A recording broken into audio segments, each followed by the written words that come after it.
একমাত্র বাইকেই করা যায়, কারণ আমরা কোনো প্ল্যান নেই আমাদের। আমরা যখন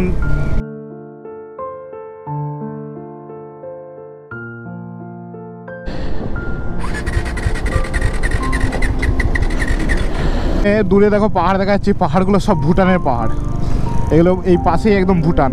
এই ব্রিজটা হচ্ছে আসামের বর্ডার বলতে পারো। তো এখান থেকে একটু পরেই আমরা বেরিয়ে যাব, মোটামুটি 4টের মধ্যে ভৈরবকুণ্ড ঢুকে যাব, যেখানে আমরা হোমস্টেটা নিয়েছি সেই হোমস্টেতে।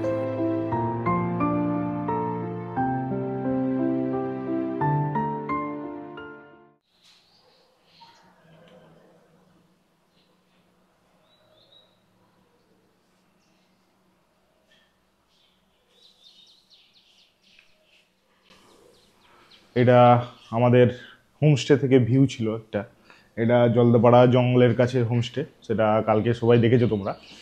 তো আজকে সকাল হয়ে গেছে, মোটামুটি এখন 7টা বাজতে যায় অলমোস্ট। আমরা লাগেজ প্যাক হয়ে গেছে সব, শুধু লাগেজগুলো বাইকে লোড করব, দিয়ে আমরা বেরোবো আজকে ভৈরবকুণ্ডের উদ্দেশ্যে। আজকে আসাম বর্ডার ক্রস করে যাব, ক্রস করে যাওয়ার পরে ভৈরবকুণ্ডে অরুণাচল প্রদেশের একদম বালেমু চেকপোস্টের কাছেই একটা হোমস্টে দেখে রেখেছি। তো সেটাতে গিয়েই থাকার আজকে ইচ্ছা আছে, তো গিয়ে দেখতে পাবে তোমরা হোমস্টেটা। তো আজকের গন্তব্য হচ্ছে ভৈরবকুণ্ড, এখান থেকে অলমোস্ট 400 কিলোমিটারের মতো রাইড হবে। দেখা যাক কীরকম কী পৌঁছাতে পারি, মোটামুটি চেষ্টা করব অনেকটাই তুলে ধরার, দেখা যাক। চলো আমরা এবার রেডি হয়ে তারপরে গোপ্রো মোডে দেখা হচ্ছে। সো আমরা ফাইনালি বেরিয়ে গেলাম, আজকের গন্তব্য ভৈরবকুণ্ড। তো দেখি, এখনও পর্যন্ত ব্রেকফাস্ট বা চা কিছুই খাওয়া হয়নি, এই হোমস্টেতে আমি আর কিছু নিইনি। দেখছি এখানে কিছু সামনাসামনি কিছু পাওয়া যায় নাকি। এখানে কালকে রাতে একটা চায়ের দোকান দেখে রেখেছিলাম, দেখি ওর কাছে পাউরুটি বা চাটা কিছু পাওয়া যায় নাকি। যদি না পাওয়া যায় সোজা বেরিয়ে যাবো, যদি পাওয়া যায় তাহলে একবারে খেয়ে দিয়েই বেরোবো। এখন ঘড়িতে বাজে 7টা 11, দেখি এরপরে 8টার মধ্যে আমাদের এখান থেকে বেরোতেই হবে, সেটা হচ্ছে মেন টার্গেট। চলো সামনে থেকে বেরোলাম, বেরিয়ে বাঁদিকে একবার যেতে হবে, দেখি দোকানটা খোলা আছে নাকি। যদি খোলা না থাকে তাহলে একবারে বেরিয়ে চলে যাব, আর যদি খোলা থাকে তাহলে ব্রেকফাস্টটা করেই যাবো। ব্রেকফাস্ট বলতে দেখি কি পাওয়া যায়, মোটামুটি চা রুটি এইসব পাওয়া গেলেও হবে। ও বন্ধ, দোকান বন্ধ, তাহলে আমাদেরকে একবারেই বেরিয়ে যেতে হবে। পাশের দোকানটা খোলা আছে অবশ্য।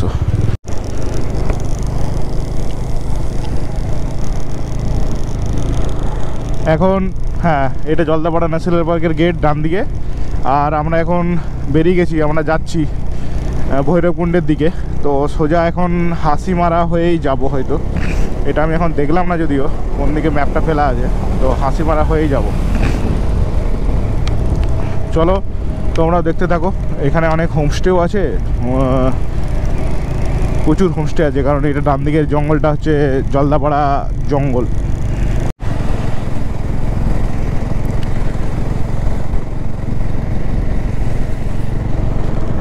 সামনে দূরে পাহাড় দেখা যাচ্ছে, গোপ্রোতে বোঝা যাচ্ছে নাকি জানি না, তবে সামনে পাহাড় দেখা যাচ্ছে, দুর্দান্ত ভিউ, একদম অসাধারণ লাগছে, অসাধারণ। দূরে পাহাড় আর জঙ্গলের মাঝখান দিয়ে রাস্তা, এটা একদম অসাধারণ সুন্দর রাস্তা। এটা এই জায়গাটা দেখো, এই জায়গাটা একদম দূরে স্ট্রেট রাস্তা।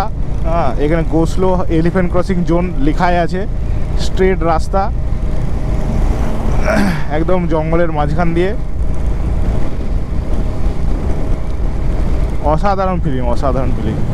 এইরকম এক্সপিরিয়েন্স একমাত্র বাইকেই করা যায়, কারণ আমরা কোনো প্ল্যান নেই আমাদের।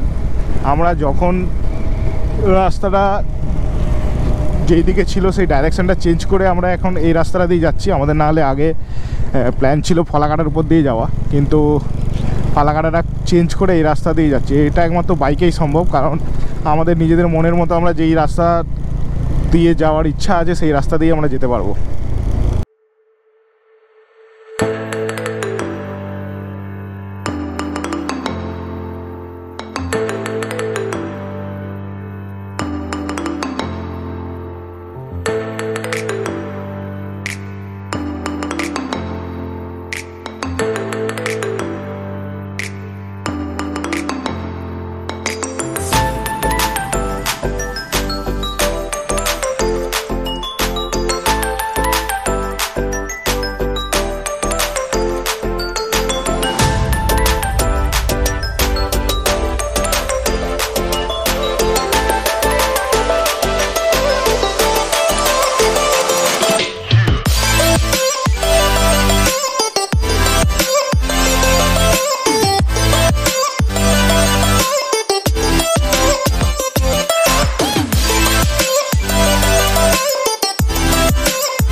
যাচ্ছি জঙ্গলের মধ্য দিয়ে। একটু আগে হাসিমারা এয়ারফোর্স ক্যাম্পটা পার করলাম, এয়ারবেসটা, হাসিমারাতে যে এয়ারবেস আছে সেটা পার করলাম। আর এখন আমরা আসামের বর্ডারের উদ্দেশ্যে চলেছি। যদিও তেল এখন কম আছে, কিন্তু আসামের বর্ডারটা যদি ঢুকে যেতে পারি তাহলে তেলের দামটা অনেকটাই কম পাবো। সেই কারণে চেষ্টা চলছে, দেখা যাক কি হয়। মোটামুটি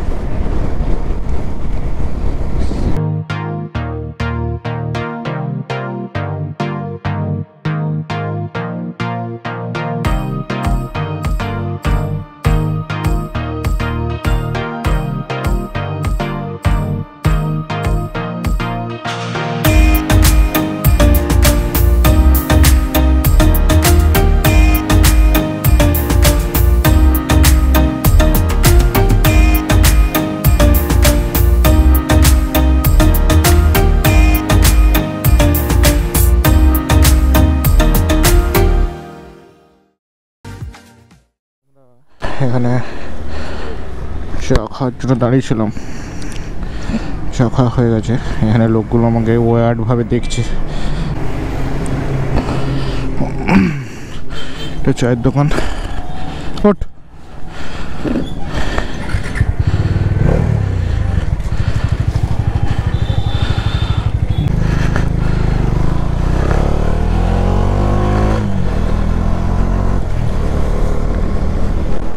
বেরিয়ে গেলাম ফাইনালি। সামনের এই গাড়িটার নাম্বার প্লেটটা বিটি লেখা আছে, এটা ভুটানের গাড়ি। এই নাম্বার প্লেটটা ভুটান নাম্বার প্লেট। চলো, গাড়ি বন্ধ হয়ে গেল কেন?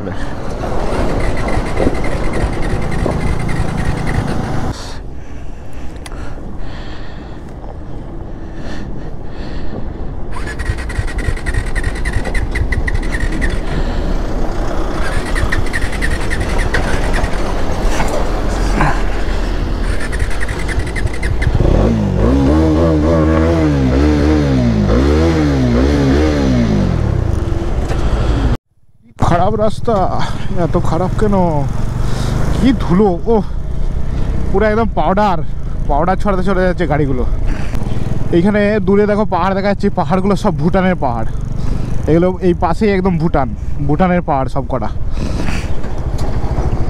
আমি প্রথমে বুঝতে পারিনি, তারপরে ম্যাপ দেখছিলাম, ম্যাপটা দেখার পরে বুঝতে পারলাম যে এই পাহাড়গুলো সব ভুটানের পাহাড়। এটা ওয়েস্ট বেঙ্গল পুলিশ। এই ব্রিজটা ক্রস করলে আসামে পৌঁছে যাব। এই ব্রিজটা হচ্ছে আসামের বর্ডার বলতে পারো।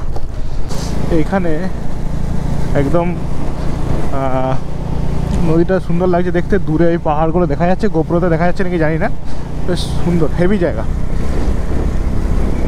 এই আসামে আমরা ঢুকে গেলাম, ব্যাস এইটা আসামে ঢুকে গেলাম। এখন আমরা ওয়েস্ট বেঙ্গল ছেড়ে আসামে চলে এসেছি।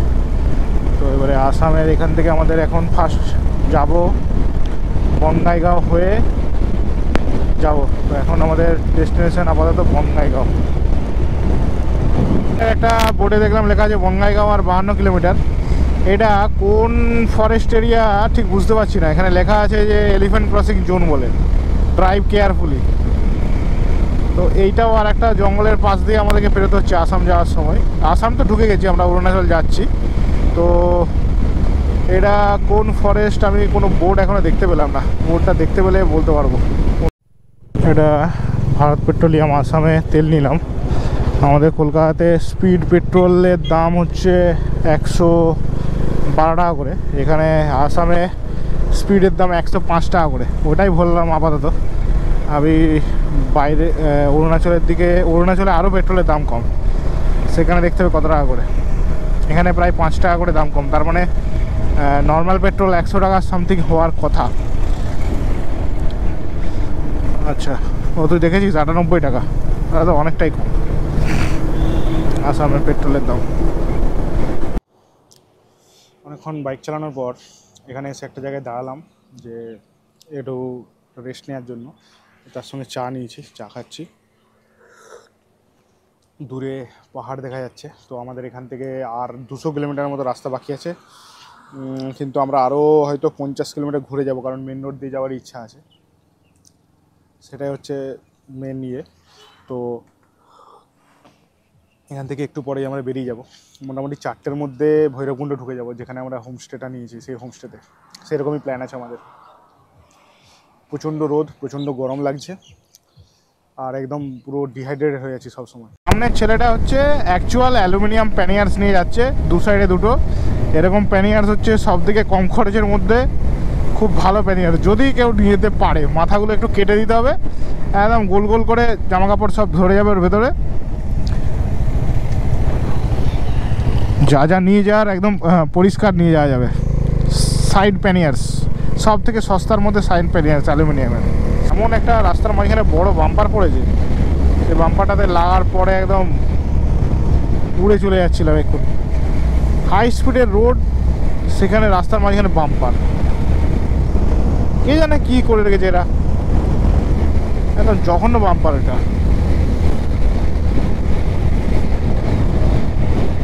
এই দেখো সামনের গাড়িটা ভুটানের number plate, BP Lord Alto, Bhutan.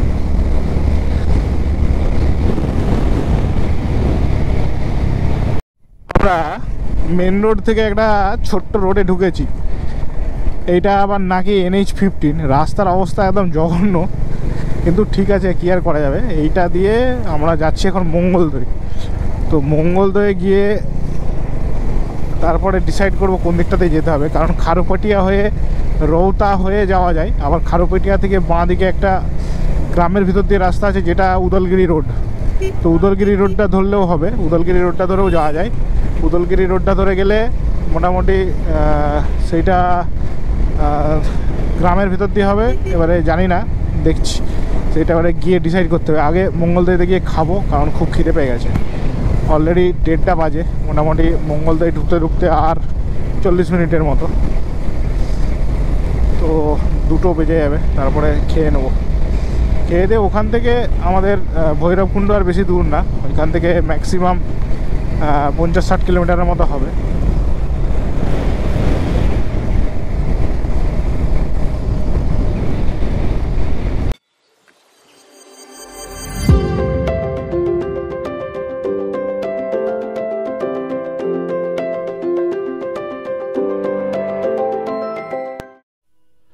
এই মা কালী হোটেল থেকে খাওয়া দাওয়া হলো, এবার লাঞ্চ কমপ্লিট হয়ে গেছে। এবারে হোমস্টের দিকে যাত্রা স্টার্ট করলাম।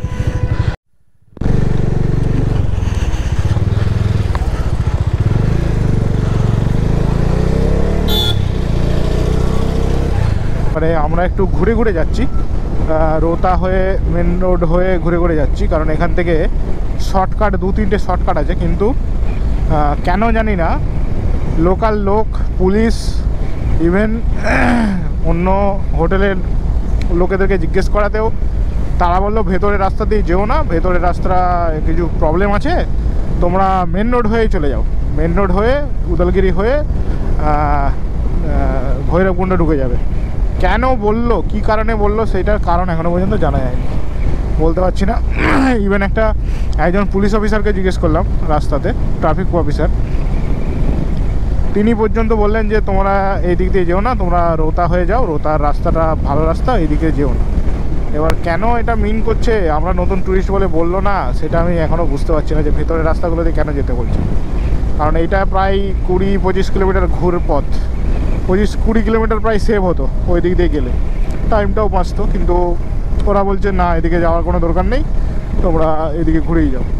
একটা মেন পয়েন্ট এসে দাঁড়ালাম। তো বাঁ দিকের এই রাস্তাটা আসছে উদলগিরি থেকে, আর এই রাস্তাটা হচ্ছে ভৈরবকুণ্ডা। তো আমাদেরকে ডান দিকেই যেতে হবে, তো ডান দিকেই চলে যাই ভৈরবকুণ্ডা রাস্তাটাই। এই রাস্তাটা হচ্ছে ভৈরবকুণ্ডের রাস্তা।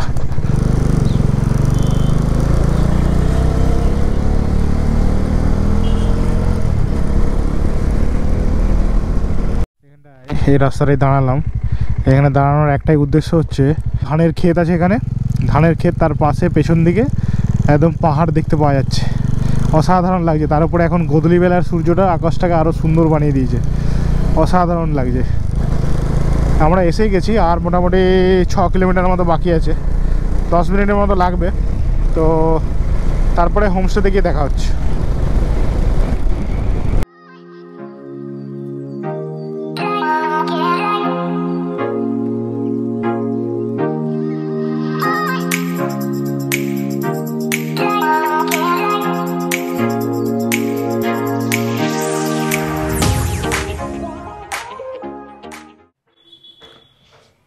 এখন আমরা এসে পৌঁছেছি ভৈরবকুণ্ডে। তো ভৈরবকুণ্ডে ধানসিঁড়ি রিসর্টটার ঠিক উল্টো দিকে একটা হোমস্টে আছে, সিলো হোমস্টে বলে। তো এখানে এসে আমরা আজকে চেক ইন করেছি। তো এই হোমস্টেটা খুব সুন্দর হোমস্টে একটা, মানে এখান থেকে ভিউ রুম আছে, আমাদের একটা ভিউ রুম দিয়েছে, ফার্স্ট ফ্লোরে আমাদেরকে দিয়েছে একটা রুম। তো এখানে না আসার পর থেকে দেখছি অসাধারণ সুন্দর একটা ঠান্ডা হাওয়া বইছে চারদিকে। আমি দেখাচ্ছি, এইদিকে পেছনে এই পাহাড়গুলো দেখতে পাওয়া যাচ্ছে এখান থেকে, সামনে থেকে। আর অসাধারণ সুন্দর জায়গা, মানে এখানে আসার পরে মনটা এমনি ভালো হয়ে গেল। আজকে হেকটিক রাইড ছিল, কারণ আজকে একদম এত বেশি মানে রাস্তা খারাপ ছিল আসামের, সেই রাস্তাতে বাইক চালিয়ে পুরো হালত একদম খারাপ হয়ে গেছিলো। কিন্তু এখানে আসার পরে এই ভিউটা দেখার পর থেকে মনটা একদম ঝরঝরে হয়ে গেছে। তো আর সেরকম কোনো ক্লান্তি নেই। এবার দেখি আমি একটু ফ্রেশ হব। আমাদের রুমের সামনে যে বারান্দাটা আছে সেখান থেকে ঠিক এইরকম একটা ভিউ আছে, অসাধারণ সুন্দর লাগে, অসাধারণ সুন্দর এই ভিউটা, অসাধারণ সুন্দর, দারুণ ভিউ এটা। তারপর এইটা হচ্ছে অ্যাকচুয়ালি একটা নদী, এটা একটা নদী, এটা ধানসিঁড়ি নদী।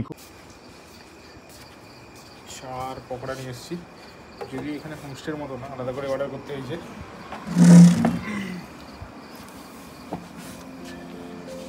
সন্ধ্যাবেলায় চা আর পকোড়া সহযোগে আমরা এই সময়টা খুব ভালো উপভোগ করছিলাম।